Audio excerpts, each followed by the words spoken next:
কবিতা একদিন পাতিহাসের মতো।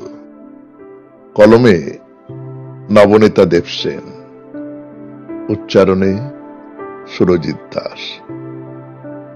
চুপ করে থাকতে থাকতে একদিন বুলি ফুটবে। একদিন নদীর বাঁকে থেমে দাঁড়িয়ে, ঘুরে দাঁড়িয়ে হেঁকে বলবো, আর নয়।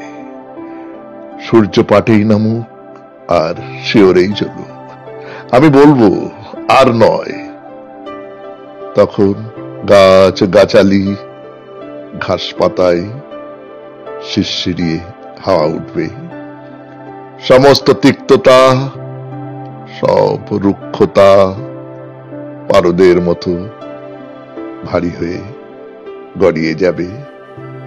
তলানি হয়ে জমে থাকবে ঢের নিচে।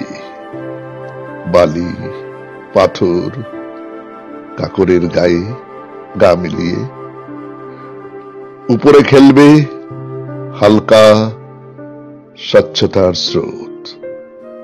উপরে তরঙ্গিত হাজার সূর্যের বাঁকা ছুরি। সুচিতার ঢেউয়ে গা ভাসিয়ে পাতিহাসের মতো নিশ্চিন্তে আমি তখন ঘরোয়া জলে নেমে যাব।